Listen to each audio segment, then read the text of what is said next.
Corona का डर अभी लोगों के दिमाग से पूरी तरह निकला भी नहीं था और अब एक नया वायरस फिर से चर्चा में आ गया। इबोला नाम सुनते ही डर इसलिए लगता है क्योंकि दुनिया इस वायरस की तबाही पहले देख चुकी है। अब भारत में भी अलर्ट बढ़ गया है क्योंकि युगांडा से आई एक 28 साल की महिला को बेंगलुरु में आइसोलेशन में रखा गया है। हालांकि अभी तक इबोला की पुष्टि नहीं हुई है, लेकिन जिस तेजी से स्वास्थ्य विभाग एक्टिव हुआ है, लगता है कि कहीं ना कहीं इबोला हो सकता है। आइए ज्यादा जानकारी लेते हैं डॉक्टर सुशीला कटारिया से। इबोला जैसे कि नाम से इबोला वायरस एक वायरल डिजीज है।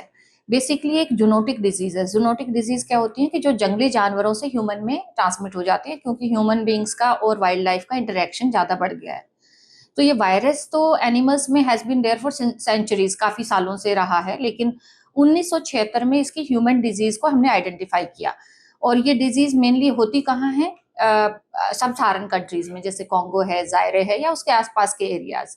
अब नाम इबोला पड़ा इसका इबोला रिवर की वजह से, क्योंकि जो पहले कुछ केसेस इबोला वायरस डिजीज के थे वो इबोला रिवर के बैंक्स के आसपास डिटेक्ट हुए थे, इसलिए ये इबोला वायरस हो गया। इबोला वायरस डिजीज एक सिंगल वायरस टाइप की डिजीज नहीं है, इसमें भी सब टाइप्स होते हैं। इसमें 3 सब टाइप है। एक है जायरे वायरस, दूसरा है सूडान वेरिएंट, और एक जो करंट चल रहा बोंगियो ये वाला। ये सबसे कम लेस स्टडीड है और सबसे ज्यादा फल्मिनेंट है, मतलब इससे ज्यादा मोर्टेलिटी सबसे ज्यादा होती है। अब इसका नेचुरल रिजर्वर तो है फ्रूट बैट। सो फ्रूट बैट का कोई बॉडी फ्लूइड जैसे ब्लड है, सलाइवा है, उससे कंटामिनेटेड कोई फल खा लिया या एनिमल को खा लिया, या और कभी कभी रेयरली एंटीलोप्स वगैरह जो बुश मीट होता है, जैसे मरे हुए एनिमल का अनकुक्ड मीट खाने से भी ये डिजीज ट्रांसमिट होती है। यहाँ जानने की बात यह है कि इसमें एयरबोर्न ट्रांसमिशन नहीं है, ड्रॉपलेट ट्रांसमिशन भी नहीं है, इसलिए जो केसेस हैं वो एक लिमिटेड एरिया में रहते हैं, क्योंकि बहुत क्लोज कांटेक्ट चाहिए एनिमल या बॉडी फ्लूइड्स के साथ। ह्यूमन टू ह्यूमन ट्रांसमिशन भी हो सकता है बाय बॉडी फ्लूइड्स, ब्लड है, सलाइवा है, यूरिन है, स्टूल है, या डायरेक्ट बहुत क्लोज कांटेक्ट में आने की वजह से। सो कुछ एरियाज में जैसे किसी की डेथ हो जाती है, and you know the rituals which are done to the dead body like washing, bathing, and then people grieve over the dead body, उसकी वजह से ह्यूमन केसेस ऑफ ट्रांसमिशन बढ़ जाते हैं। 1990 के बाद जो इसके केसेस हैं उनकी ज्यादा बढ़ने लग गए हैं। शायद ह्यूमन बींग्स का जो इंटरफेरेंस है वाइल्ड लाइफ में वो भी बढ़ गया है। अभी जो करंट पेंडेमिक है कॉन्गो में हो रही है वो पिछले 1 महीने से, जिसमें अबाउट 200 लोगों की मोर्टेलिटी भी हो चुकी है। सो इसमें जो ट्रीटमेंट है मेनली सपोर्टिव रहेगा, कोई स्पेसिफिक एंटीवायरल मेडिकेशन नहीं है इस पर्टिकुलर वेरिएंट के लिए। जो जायरे वेरिएंट है या सूडान वेरिएंट है उसमें फिर भी मोनोक्लोनल एंटीबॉडीज हैं।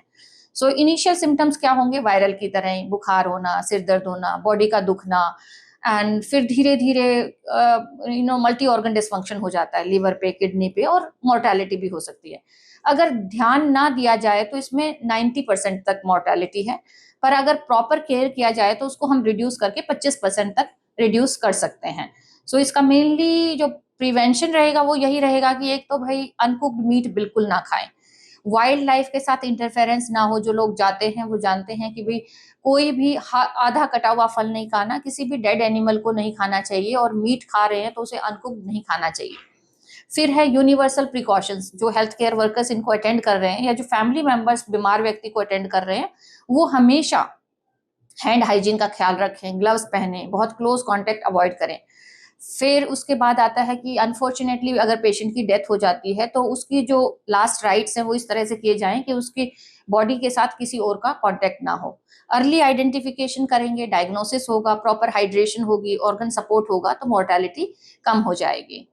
We people as in India need not to worry, क्योंकि पहली बात तो ये है कि ये कोई एयरबोर्न या ड्रॉपलेट बोर्न डिजीज नहीं है, तो इतना ज्यादा इसका आर नॉट नहीं होता, ये बहुत एक्सटेंसिवली स्प्रेड नहीं करती है।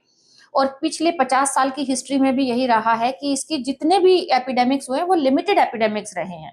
जो सबसे बड़ा एपिडेमिक था वो 2014 से 2016 के बीच में था।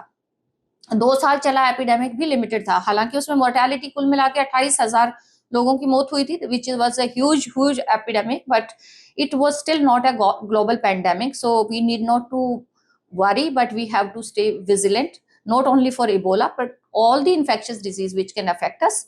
So precautions, hand hygiene, coughing etiquettes, सबके लिए।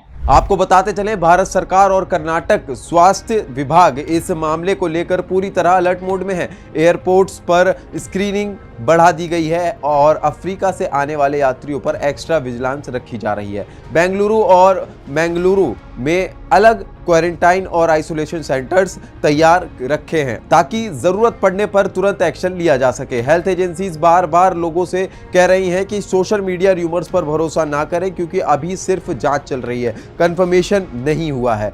कई बार बीमारी से ज्यादा डर और अफवाहें नुकसान पहुंचाती हैं। फिलहाल पूरे देश की नज़र NIV पुणे की रिपोर्ट पर टिकी है। अगर रिपोर्ट नेगेटिव आती है तो राहत की खबर होगी, लेकिन अगर पॉजिटिव हुई तो भारत के हेल्थ सिस्टम के लिए ये एक बड़ा टेस्ट बन सकता है। अभी एक्सपर्ट्स यही कह रहे हैं कि पैनिक नहीं, सिर्फ प्रिकॉशंस जरूरी हैं।